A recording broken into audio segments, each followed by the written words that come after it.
The content presented in this podcast and YouTube show is for informational and entertainment purposes only. It is not intended to be a substitute for professional medical advice, diagnosis, or treatment. Always seek the guidance of your physician or other qualified healthcare provider with any questions you may have regarding your health or a medical condition. Never disregard professional medical advice or delay in seeking it because of something you have heard or seen on this show. If you think you may have a medical emergency, call your doctor or emergency services immediately. The host, guest, and producers of this show are not responsible for any adverse effects resulting from your use of or reliance on any information presented.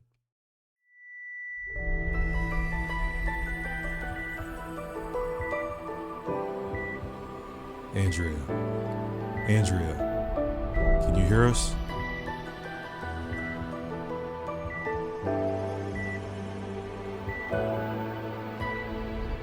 Many years ago, I died for 26 seconds.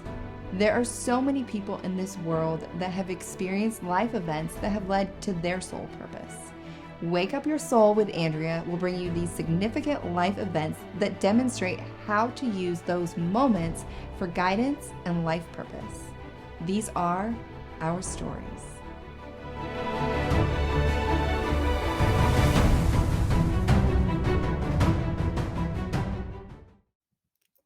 Hi, everyone, and welcome to Wake Up Your Soul with Andrea Lynn.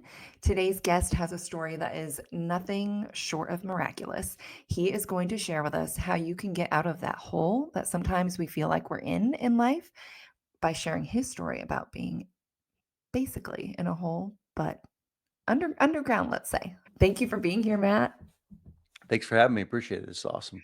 Yeah. So interesting intro. So kind of in a hole, kind of underground. I didn't want to give away too much.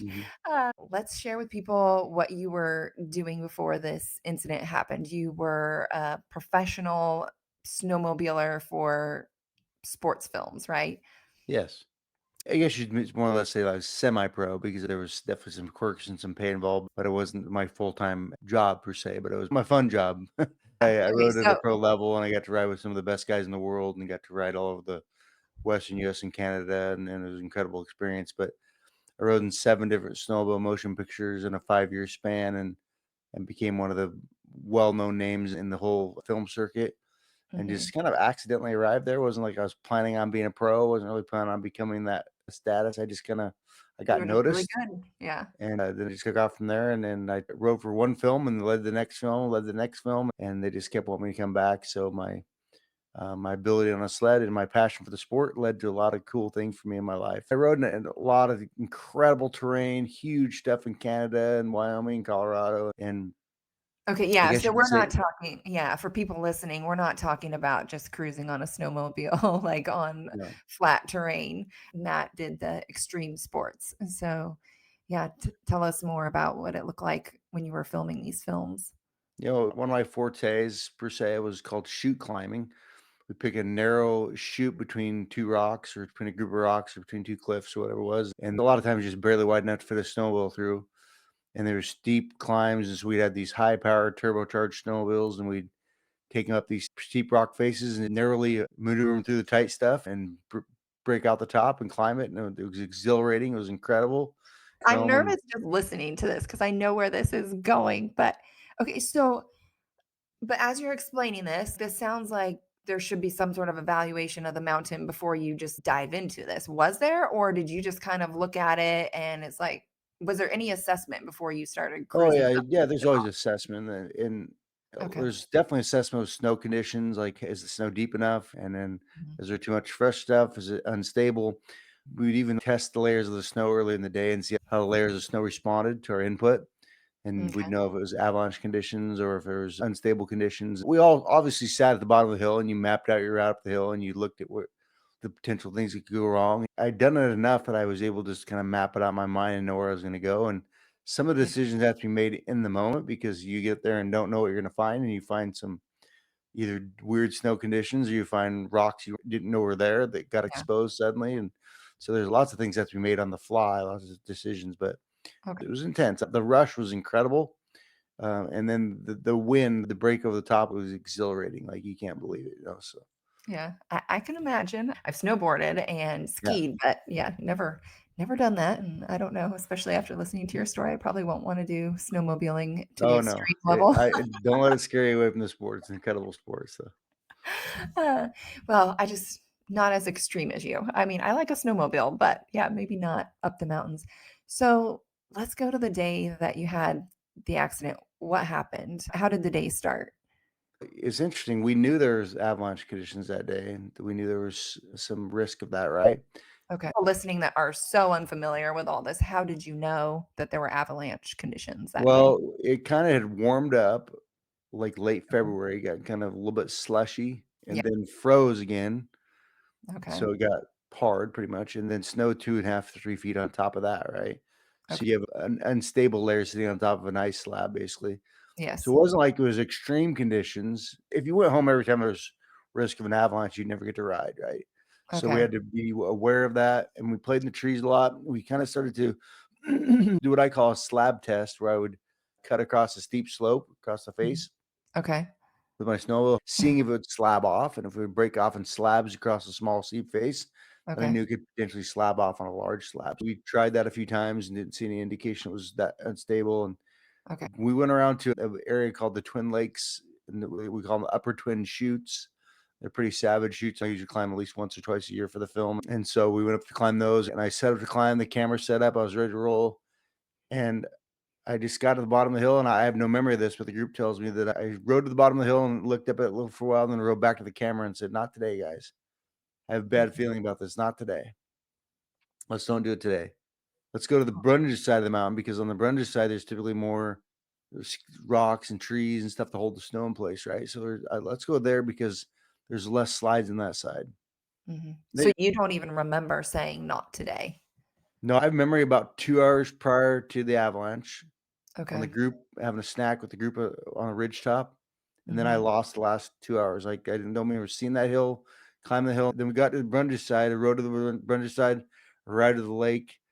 And I know I was there because it's on film and I see it on camera. So I was Mhm. there, right? I remember seeing the hill, went over there and set up to climb one chute over there. And it's nothing too serious. I've been up a few times. It Mhm. breaks out on a small, like steep open face at the very top. And so we set up to climb, and the camera's rolling. I'm ready to rock, and I'm got plenty of momentum come up the chute, even though it's really deep. I Mhm. break out of the chute into a deep, like a wind-blown slab where it's all really deep right there. I Mhm. started kicking my leg to propel myself, and looked like I was gonna go over no problem. I had plenty of power and stuff. Mhm. Within about 25 yards above me, the whole hill broke off in a 2.5 foot deep slab. The whole thing started coming down, and so there's nothing I could do. I mean, when it breaks off at you, I've had them break off at me in Canada before, and they get down below you, you can usually keep clawing up the hill. But in Mhm. this situation, broke off 25 yards above me. There's nothing I could do. I was consumed by it Oh my immediately. And god. so it consumed me and sent me off a small wall of rock and banged me up pretty bad there, and then crushed me to a big tree and buried me. Was your snowmobile under you?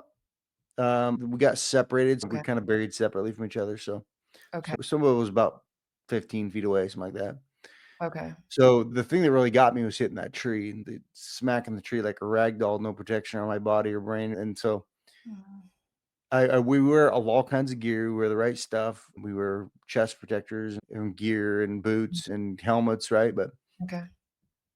so I'll continue the story to kind of tell you what happened. So first of all, my group that we always have one guy in the hill all the time, because you always want to have the spotters, right? Mhm. So my spotters kind of knew where I was at. So they spread out on the hill, began to again search for me like crazy, looking for me out of the avalanche settled. And they saw my bright orange helmet sticking out of the snow. They thought they had me. They said, "We got him. Check it out. We got him." They rushed over to the bright orange helmet, picked up an empty helmet, a Mm. fully intact chin strap, and no mat in sight. So apparently I'd wore the chin strap just loose enough. It took the Oh, chin strap up my chin, up my face, put abrasions up my face, ripped the yeah. helmet off my head. And so they weren't even sure where I was at that point. So they were freaking out. They got out their avalanche beacons. We all wear beacons, locator beacons. The beacons go in a pocket against our base layer on our chest. Everybody in the group had a beacon on. And all day long, the group is transmitting the same signal. The beacons are here transmitting the same signal all day long. Mhm. Then if someone goes down, the group pulls theirs out, switches to search mode, leaving Mm. one beacon in transmit mode, which of course in this case is my beacon. Right. And so within minutes, their beacons tell them which direction to walk and how far it is. It guides them in to my location. they found my fingers sticking out of the snow. Gosh. But how do you find a pair of fingers on a mountainside full of snow without some kind of guidance? I mean, you likely don't, at least not in time, right? So Mhm. that beacon saved my life. But they found my fingers sticking out of the snow. They were very careful not to injure me worse, things like that. But they dug down about a full arm's depth. My arms were pretty long. I was down a full arm's depth. They Wow. found my body. They found my ears, nose, mouth packed with snow. And they knew they had to get my airway opened up. Again, they're very careful not to move me, unsure my injuries. They had Mhm. to get my airway opened up. So they took a finger and fish shook the snow out of my mouth, got my Mhm. airway opened up, and I was breathing, making like a lot of weird noises, like wheezing and Uh-huh. barely breathing, really shallow breathing. And so they knew, they're like, he's unconscious, man. We got to get help. He's unconscious. Mhm. And I was completely unconscious. Yeah. And so they rushed to the top of the ridge. My best friend rushed to the top of the ridge with a cell phone to call for a helicopter. And there was a perfect lake bed right by the Avalanche site. They could have landed the chopper, but they flew as far as they could, and they couldn't fly any further because it started snowing hard right after Oh, the avalanche, just pounding snow. So this helicopter couldn't get the visibility enough to set this chopper down. So they had to retreat to McCall Airport. So the new plan was to get a ground crew en route. So my friends had to go back to my body and wrap me in space blankets and cover me up with a tarp out of the snow best they could. oh Still my snowing hard. god. Mhm. Watch me lay there unconscious and wheezing for like an hour and a half waiting for ground crew to arrive. Oh When my god. ground crew arrived, they immediately said, "Man, we got to get a helicopter out here if possible. This is bad news. He will likely not survive the trip out of the backcountry." And so they made a second attempt to fly out there, and they still couldn't fly. They flew further this time. They made it to Brundage Ski Hill, to the nearby ski hill, and they landed the helicopter in the parking lot at the ski hill. And then they would shorten the distance. They had to go by sled, but they still had to strap me to a rescue sled and begin Mhm. to tow me across snow towards the ski hill. Oh. And my best friend Tim was there, and he said the hardest part of the day for him was honestly when he got me down to the road and got me with the EMS crew. And my friends had to go back up and dig out my snowmobile and get all the stuff gathered back up, right? And so he said, Mhm. watching you disappear off around the corner in that rescue sled, he said it all of a sudden just hit me that maybe the last time I ever saw you alive. Oh. He said, so eventually got me to a helicopter. They got me in the helicopter, and the snow broke enough to get the helicopter in sky en route to Boise, the state, capital city of Idaho. Mhm. And they landed at the helipad at the hospital 5 hours from the time of the avalanche. 5 hours. Oh my They gosh. set the helicopter down. They got the gurney out of the helicopter right on the helipad on the gurney. What they all feared happened. I stopped breathing. I died essentially, right? I died. Yeah. And they resuscitated me, got me breathing again, pushed me into the ER, discovered the avalanche had just crushed me. They found a Oh. broken neck, C4, 5, and 6 were crushed, compound fractured left femur, Mm. like blue. There was actually bone fragments on the X-ray, blew my left femur in half, crushed left rib cage, collapsed left lung. And they were literally, the force of the blow was so tough, the top two left ribs got broken off the sternum, off the middle bone. Oh. Just nasty, And Yeah. then they're like, how's the helmet get off his head, right? And so they discovered again the chin strap was Yeah. loose enough. It just took that helmet off my head. The big concern was I struck a tree like a rag doll with no protection on my brain. But do you think you hit the tree with the helmet and then it came off? We don't know. We have no way of knowing Yeah. how it all went down. Did the helmet look damaged like it had been Oh, yeah, it was impacted? definitely damaged, yeah. So But maybe but it it's hard to likely say whether it was the rock, the wall of rock, whether it was the yeah. avalanche, because True. I'd struck something hard enough that put hematomas on both sides of my brain, which is Um, blood clotting, blood pooling, brain damage, right? yeah. And so the initial report in my family was, we're not yet going to spend the money to treat Matt's injuries because he's fully unconscious Mhm. and it doesn't appear he's going to survive the night. Mm. And obviously, by the grace of God, I survived the night, only by the grace of God. Yes. But the next day, the whole reality check, they're like, all right, we got to see he's unconscious. He's breathing because the machine is doing so for him. He's not showing any signs of life. We do what's called painful stimuli. They consider me to be a comatose state. Even in a comatose state, your body should respond in some way to pain, should show some Yeah. indication you're aware of being inflicting a pain, right? You should flinch or shake or move or show some indication of that. Mhm. And so they began to poke me and prod me and shake me and move me, and they got no indication I was aware of the pain whatsoever. So the doctor reported to my family, said, it doesn't look good here, but he said, I'm going to try one last thing to confirm this. He said, I'm hooked a scan of Matt's brain. He said, with the scan on his brain, I'm going to again inflict pain on him. And he said, look, if he doesn't respond, we're in trouble. Hmm. Yeah, he said if there's any hope here at all, his brain has to respond to our input, right? It's one thing not have his body respond, but his Yes. brain has to show him some indication of this, right?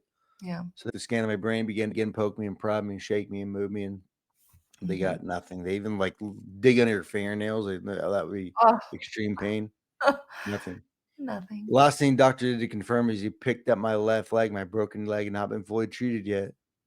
Picked it up off the table a little ways Yeah. and dropped it, let it free fall. Wow. And as you Wow. can imagine, that would cause extreme pain, right? Yes. And Nothing. the scan didn't show anything to be excited about. You're No, just almost tough no as indication. nails. And so the doc said, "I'm sorry." He said, "Sure, miracle, Matt will not be with us anymore." He said, "Technically, he's alive because the machine is breathing for him, so therefore his heart is beating." But he said, "Outside of that, as near as I can tell, Matt is essentially brain dead." Mm, He said, "If I unplug this cord, he's going to be gone." yeah. And my family just sunk back in shock, thinking, "Oh my gosh, my dad was there," and he's like, "I'm going to say goodbye to my oldest son," and he's like, "I can't even believe this." But my dad he's a pretty awesome man of faith, and he just couldn't come to terms with letting go of me just yet. And he said, "Doc, I'm sorry." But he said, "I know if Matt were in my shoes, if the roles were reversed, he would never give up on me this soon. I want a second opinion." I love that. Reluctantly, doctor agreed because he was pretty sure he was right. I mean, he had nothing for my brain, right? In time frame, he went out to get a second opinion. My dad put out just texts and phone calls and emails that my whole family just started erupting that across the nation, just saying with one message, pray, right? Matt's dying, Yeah. pray. Yeah. And even across the world, because my mom's family happened to be world missionaries, and they had teams in India and I think Africa and a couple other countries praying for me as well. So there's teams across the world praying for me. And then my dad went down to the waiting area and got some of my closest friends together and went back down the room, began to pray for me, hands on, laid hands on me, and just begging God for mercy at this point because Matt's dead, right? Yeah. And they've been in that about an hour and a half, and they started kind of agree with amongst each other that we probably better just say our goodbyes, you know? They wanted to have the faith, they wanted to believe it was going to happen, but they just started kind of accept reality that we better say goodbye. A good friend of mine, John Heston, he used to ride the snowmobile films quite a bit. He's really good. He was in the room. He spoke up, say, "Guys, I don't know why, but I have this weird feeling like Matt knows we're in the room, like he knows we're here. Why don't we see what happens if we try to get him to respond? Let's give it a shot if we try." Hmm. And they agreed, okay. And John got right in my face and yelled loud, "Matt, it's John, if you can hear me, raise your right leg." And I couldn't raise my leg, but to their shock, it moved like I tried, right? They're like, "He Yeah. tried, he tried." Yeah. They played a little bit more, got me to lightly squeeze a hand. They Oh, rushed from him to get a doctor to tell him what had happened, and he came walking in with what my dad described to be poor bedside manner. He thought we yeah. were wasting his time. An hour and a half earlier, they had nothing for my brain, right? Hmm. And they said, "Doc, check this out. He's responding." They eventually got me to lightly squeeze his hand. Mm. Here's the incredible part. He didn't even know what to say. He just kind of stepped back from bed and left the room to gather himself to meet my family. And because it was exciting, there's all kinds of chit chatter on the hospital about it, and everybody was talking about it. But then he had to do his job, meet my family, say, "Look, I know it's exciting." He said, "I know Matt's had some signs of life." He said, "Look, understand something. He's in a comatose state." And he said, "A, I have no way of knowing if he's ever going to come out of the state." He said, "B, understand something. Looking at the scans of his brain and his spine, there's a very good chance Matt will never be the same person you once knew. If he comes out of this, we have no way of knowing the condition of his body and brain. He'll likely never walk again, and he may not be cognitively normal again," right? Hmm. My family never lost their faith. They said, "Okay," shrugged their shoulders and said, "Okay," but they never stopped praying, never stopped believing, they never stopped sitting by my bed encouraging me. They just knew that there was something more, you know? But a Yeah. lot of time passed, a lot of time. 10 days into the coma, 10 days into it, something incredible happened that I'll never be forgotten in my lifetime or theirs. Was something happening every day though for those 10 days? Because it sounds like the doctor was very much not believing in your recovery. And it seems like I just know how it is. It's hard sometimes to win with the medical system and with doctors. Were they still pushing to pull the plug during those 10 days? Not so much. I mean, Okay. they started to see a little bit of signs of life here and there, and they showed some response to stimuli, but I was still in a comatose state, still unaware of my world and unresponsive to the world, right? Yeah. But 10 days into it, something amazing happened. They'll never be forgotten in my lifetime or theirs. I'm a daddy. I'm a father of 3 boys. Actually, I'm a father to 7 kids now because I've married into more kids and I'm adopting them right now, and Yeah. I've, and Love I it. we have one together as well, so I have 7 kids total. My youngest is 2, my oldest is 20, so Wow. but it's a blast. But at that point in time, I had 3 boys, the young boys, and they were all, like, very young, like 4, 3, and 1, so, like, very young. They'd not been allowed to see their dad yet because, as you can imagine, seeing daddy hooked up tubes and hoses and wires in that condition Yeah. would have been, like, confusing and scary, right? But they were told daddy got hurt really bad and just Mhm. has to sleep for a while, just needs to sleep for a while. Oh, yeah. But thinking I was sleeping, they were told, "We can pick up the phone, though, and call your daddy. We'll put a cell phone in his ear. You guys can talk to your dad while he sleeps and see if you can hear you talk to him." Oh, yeah. They thought about that, and my oldest boy, Connor, said, "No, we don't really wanna talk to daddy." My mom was kinda like, "Why?" He said, "Because we wanna call and sing to him." Oh, Here's why. Before the Avalanche, I was a musician, used to play guitar a lot. I can't play guitar now because my left arm is totally paralyzed. It's just totally dead, right? Shoulder okay. down, I can't play guitar anymore. I miss my guitar. I miss my guitar way worse than I miss my snowmobile, but I can't play guitar anymore. But I used to play with my boys, and they love the sound of my guitar. They'd sing and dance, and their favorite song to sing to at that point, you only sing the chorus too. They were very young, obviously, but they sing the chorus of "You Never Let Go" by Matt Redman. And the chorus of the song sings out, "Oh no, you never let go through the calm and through the storm. Oh no, you never let go every high and every low. Oh no, you never let go.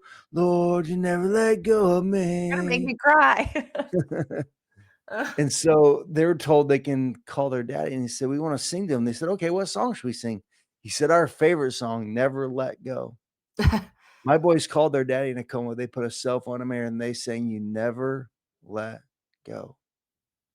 I really think a miracle happened during that song because I have no memory of this, but I Right. obviously could hear my boys singing because at that moment they recorded the fact that I raised my eyebrows and tried to smile. Oh, And from that point forward, when they began to show more signs of life, began to show more responsive stimuli, began to show more input, stuff started happening, right? I yeah. think a miracle happened during that song.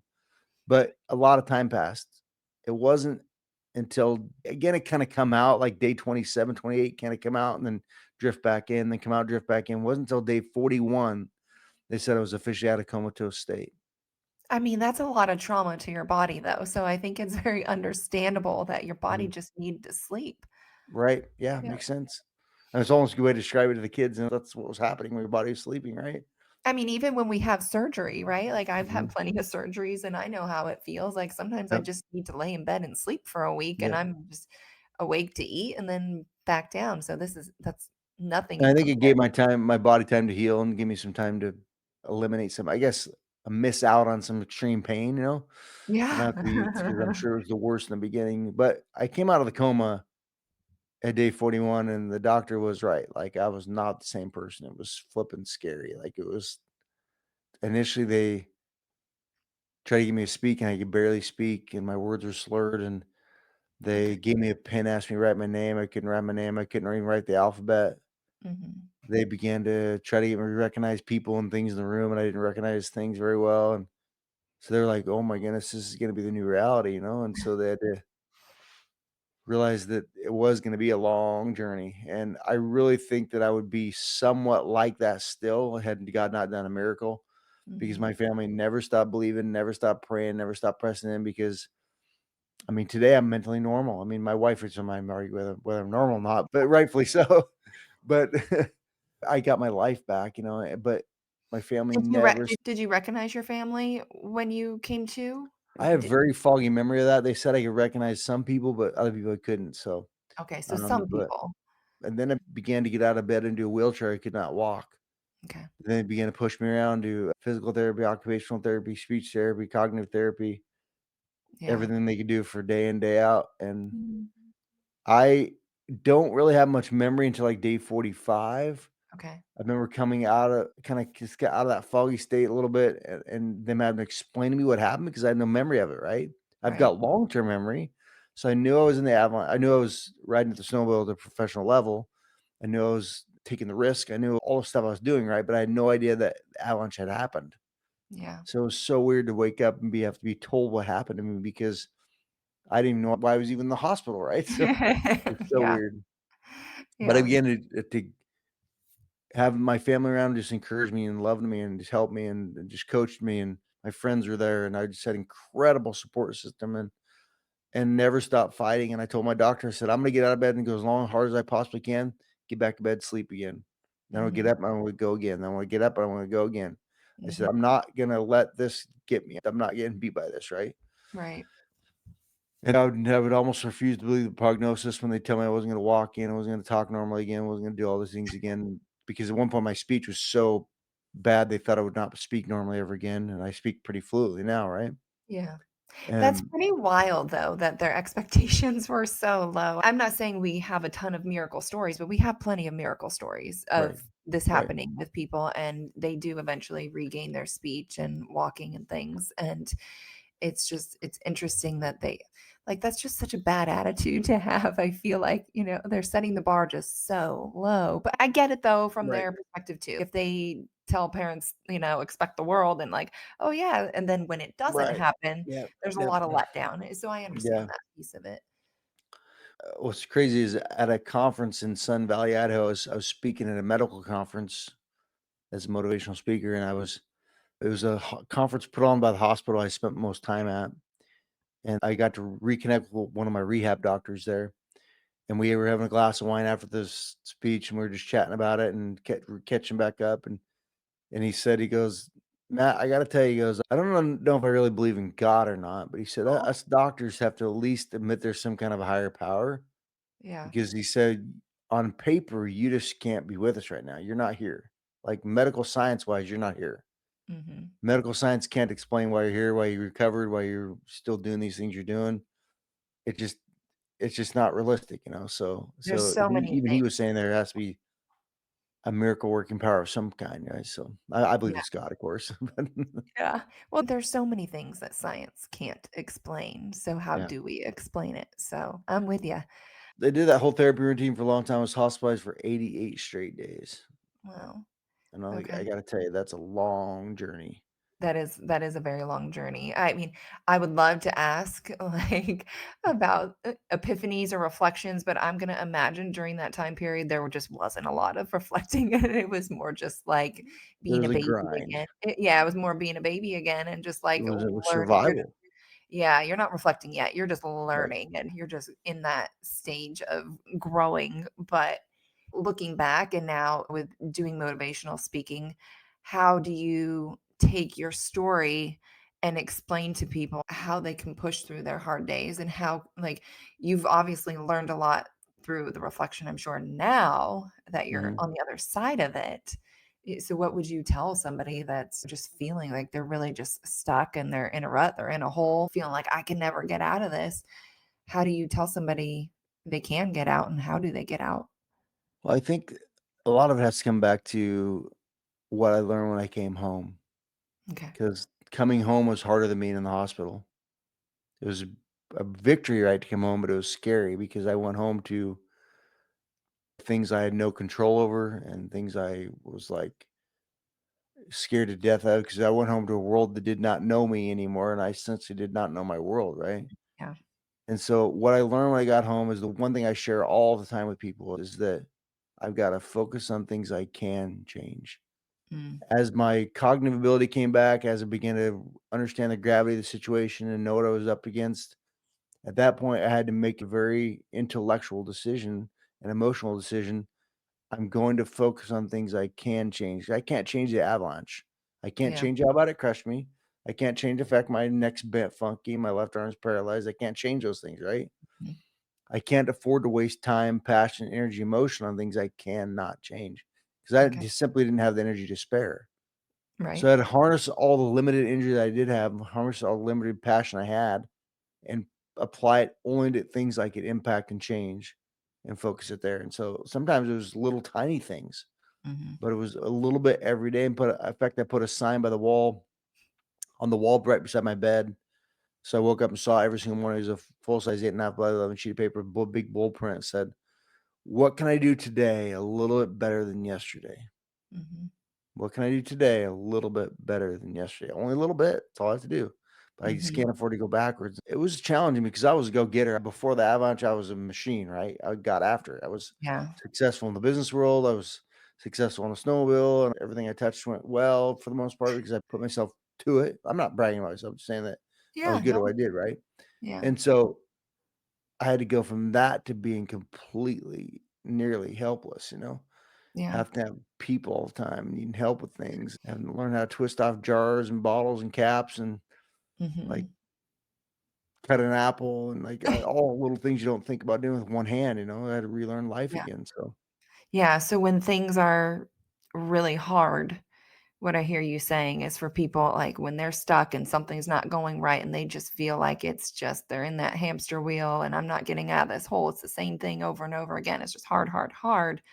They need to just stop and reflect on it and think about the pieces that they cannot change, the things that have already right, happened, they're done with, but what can I change? What can I right. do tomorrow? Or what Yeah. can I do today to make tomorrow different? Yeah, there's an awesome quote I use all the time. It says, yesterday is history, tomorrow's a mystery, today is a gift, right? You can Yeah. affect today. You can't affect yesterday. You can't affect tomorrow. It's not here yet. You can't do Mhm. anything about yesterday because it's gone. But today is right now. You can affect today. And so focus on things you can change. You might Mhm. not like where you're at, Yeah. but you have to focus on where you're at. And sometimes just accepting reality of where I'm Yeah. at helps me get to the next level because if I don't accept where I'm at first, Yeah. then I'm living in a false reality. So, Yeah. No, I um, think that's really great is acceptance too. Just coming to terms and coming to peace with where you're at and like let go of that anger. Cause I feel like that also holds you stuck when you're just like yeah. so frustrated and that's all you're thinking about it. And I don't, you don't ever really hear me talk about the problem. I always talk about solution, right? Not, I'm a solution focused, not a problem focused because Mhm. I don't like I still have phantom nerve pain in my left arm. I still have neck pain, but I don't talk about my pain. I don't Mhm. tell people about it all the time. I don't cry about it all the time. I don't try to get anyone to feel sorry for me, right? Because if I talk about it and think about it and mill about it, then I'm in more pain. The It's pain's worse. way worse, Yeah. right? Yeah. So I've learned how to isolate the pain thoughts to where like even like right now, and I'm not saying it's a bad thing, but right now as Yeah. we're talking about it, I notice the nerve pain in my left arm more than I had before because Mhm. we're talking about it, right? Yeah. I relate to that so much because I struggled with Lyme disease a lot Oh, years wow. ago.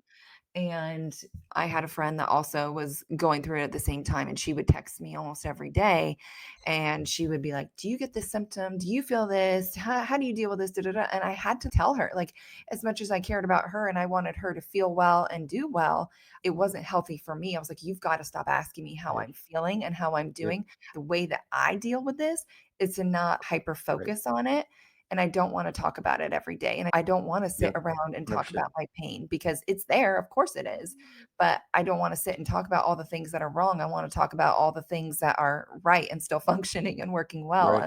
Right. but it's tricky because when you do get so sick like that, it also almost felt like a self-fulfilling prophecy where I wanted so bad to be better, so even though it was kind of positive, like, my focus was, "What can I do to get better?" But then that focus is also, I am sick. I do need to get Mhm. better, right? So that's all clumped together. And that eventually I felt like was kind of keeping me down, just constantly thinking and researching how can I get better from this, that, and whatever. And yes, of course, some of that definitely absolutely Mhm. saved me. Definitely. Yeah, I used a wheelchair at points to go long distances. I couldn't walk in the mall. Wow. My bachelorette, I didn't walk. I went to Disneyland and used a wheelchair there. I couldn't walk long distances. My muscles would just give out. And I kept fighting, but I also got to the point where I was like, "You know what? I think I need to just stop. I need to stop the fight. I need to stop trying and just see what happens." Because it was every day was trying to figure out, "Okay, what hack can I find to make this problem go away or this problem Yeah, go yeah, away?" yeah. And it's like, "You know what? Maybe some of this just isn't gonna go away and I have to live Right. with some of Right. this." And so I definitely did start to feel better once I had to stop the antibiotics I was on because I felt like every time I put that in my body, I was telling my body to fight. You put an antibiotic Mhm. in, that's what they do, right? Your body's fighting to kill the Right. Right. bacteria. And I just got to this point where I'm like, my body needs a break. Even though the lab work was saying there was still a lot of Lyme bacteria and co-infections and things to kill, I just thought, but my body's tired. My body's Yeah. been doing this for a long time. I need to just see what it does on its own. And so I went off of the antibiotics Definitely. and I did feel like I leveled off. So I can definitely relate to that thought. You think about if you look at people who do make it out of something bad, and don't make it out of something bad. It's always reality is that their mindset is different, right? Yes. If they don't make it out, it's because they said, I suck and I'm not going to make it out of this. And I'm so sick and I feel so much pain. That's going to be your whole reality, right? Yeah. Whereas if you go, I don't like where I'm at, but I'm going to make the best of this. I'm going to achieve something new tomorrow. I'm going to learn how to open a jar a different way. I'm going to learn how to cut an apple a different way. I'm going to make myself learn how to speak again. I'm going to make myself record an audiobook so I can get better at it. All kinds of whatever you're going to do, right? Your mentality is I'm going to get better today than I was yesterday, because if I just keep sinking back going, this sucks, not fair, this is so dumb. What's up happened to me? That's Mm. what people do. And Yeah. it can't be. I'm not trying to be critical of No. that. It can't be. We just can't do that, No, to I mean, really not get it somewhere. there's a lot of people wanting to shift their mindset, but they do nothing. There's no action to do it. And I think one of the most important first steps is just that reflection piece where you just look back on the days, the years, whatever it be, and ask yourself, like, does every day kind of look the same? Or what did I Mhm. do differently? Like, what are the Right. things that I did differently in the last year to not be where I'm at? And then you're going to have this realization of, I actually didn't do a whole lot differently. I'm Mhm. doing this and this, but I've been doing this, this, and this for the last how many years? And so give it up, just give it up because that's not working and try something different. But ask somebody like Yep. yourself, myself, and people that have been through it and got through it. Ask them. Ask them, "What did Yeah. you do?" And then actually listen, though, and actually do what they're saying, Yep. even though it might sound crazy or might sound like, "That's too hard, I don't wanna do it." Well, yeah, it might be hard, and you might not wanna do it, but Mhm. that's why we have come through the things that we have come through. So if you want that, then you've gotta try. You hit the nail on the head when you talk about the people you surround yourself with, right? Who you talking to and who you looking to for guidance from, or you got to Mm, go for people who are winning, right? mhm. Who defeated fear, defeated adversity, defeated struggle. Because if you surround yourself with a bunch of low lives, I'm not being critical, I'm just saying, but people are like, Whoa, Matt, whoa. Just kidding. what I mean by that is like when they're going, this so sucks, the government sucks, and the president sucks, and the police officers suck, and again, that's kind of been the mentality the last few years, right? Yeah, But I don't even allow myself to be around those people. Politics has nothing to do with my recovery, right? yeah. But I won't allow myself to be around it because it's so negative. Mentality and mindset. Yeah, and I hear what you're saying because it's not about politics, but it's about when you don't like something, geez Louise, you don't have to take on like this extreme passion and anger Right, towards it. right. You might not like the police or you might not like the president, but you don't have to take on this extreme anger and Mhm, negativity because then you're going to sit there and you're going to blabber about it for however many minutes and probably not to just that person. You probably do it all the time. mhm, How mhm. many minutes of your day and your life are you filling with this just negative space and conversation when it Right. could be something totally different that's actually beneficial to you? Does that conversation benefit you in any way? It doesn't. So let it No, go. 0. Yeah. No. And that it brings up another point. Live by what you know, not what you feel, right? Mhm. Because a lot of times it feels like there's no hope, but we know there's tomorrow. Yeah. Or it feels like I'm never gonna get better, but I know there's a chance I can. It Yes. feels Mhm. like my left arm is never gonna work again, but I still know there's a chance it could in my lifetime. There's lots of medical breakthroughs happening, right? It's Live by still what you there. So there's know, not what you feel. So, yeah. yeah. Yeah. I hope it does work again. I haven't amputated it because there's so many things happening that are incredible. I had a really complex surgery already at the Mayo Clinic many years ago in Minnesota where they moved a muscle from my right thigh, took it on my leg, put that in my arm. Mm, Then to charge that muscle nerves, they took nerves from my left rib cage area. They're called okay. intercostal nerves. They normally activate the muscles that inhale and exhale. They Uh-huh. detached 3 of those, left them live, and moved them to my arm. And so we didn't get what we'd hoped to get out of it. What's crazy is they did take to some degree because they moved sensory fibers and motor fibers both. So right now, I can move my arm a tiny bit, but I can increase the range of motion by breathing like that because it activates those nerves, right? Mm.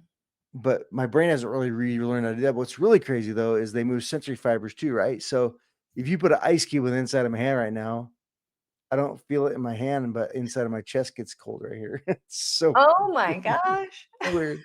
Same thing, like I was cooking chicken nuggets for my kids one day and I burnt my left hand in the oven on accident and I Oh my gosh. inside my chest started burning. It's so weird. That is so weird. Yeah. That's crazy. Wow, okay. That's funny. So, Matt, what would you leave people with as like the most inspirational thing that you share with people? I mean, this whole story is very inspirational, but I don't know if you have one hot ticket item here I that would people just really encourage you inspire. people that you're not alone, that Yeah. adversity is not an option, it's a fact of life, right? Every Mhm. human being at some point is gonna face adversity. Because if you look Yeah. up the dictionary's definition, the definition is distress, affliction, hardship, an unfortunate event or incident. Based upon that definition, every human being at some point is gonna face some form of distress, affliction, hardship, an unfortunate event or incident, right? So everybody's gonna face adversity. So everybody's been there, everybody's gonna be there at some point. Yeah. So if we know we're all gonna face it, we know it's a fact of life and nothing we can change. The only question left is when I face it, how am I going to respond to it? Mhm. And our response to it's gonna drastically affect the outcome of our problems and therefore the complete course of our life. Mhm. And I would just encourage you, I don't care if it's big adversity, small adversity, daily adversity, weekly adversity, I mean, annual adversity, I don't care when it happens, when it does, how are you gonna respond to it? Because we can react, which is emotionally driven and not thought through, or Mhm. respond, which is preceded by thought and has a plan of action. And so I encourage you, no matter where it's at, your marriage, your friendships, your workplace, your body, whether it's illness or an injury, whatever it is, when you face adversity, say, I'm going to respond, not react. Mhm. Right? When Okay. we react to adversity, we allow the problem to affect and control us, right? Mhm. If we respond, we affect the problem. Yeah. I think it's really important to also take that a step further and prepare yourself for the response. Oh, So, like you're 100%, saying, it's going to happen. Adversity is going to happen in my life. How am I going to respond and walk yourself through maybe some things you're expecting? I've talked about that before, I think, on an episode. When you have these expectations of how an event is going, you can play it out in your mind and you can play it out any way you want. And right? so play it out with the outcome that you want. But Mhm. if there's something you're expecting, yeah, play it out how you want and manage those expectations a little bit better and have an idea of how you're going to deal with the adversity so that when it comes at you, you're not a deer in the headlights thinking, I don't know what to do. Yep. Yep. Thank you so much for sharing your story. It brought tears to my eyes like the whole time. Yeah. um, I'm glad you had me on. I'm excited for you, and it's good to be yeah, with somebody who's like-minded, who believes there's a God in heaven who's got control over everything, and he's the reason I'm here today. So I'm here absolutely. to share his message and love. So Yeah. Thank you so much. you bet. Have a good day. Thank you. You too.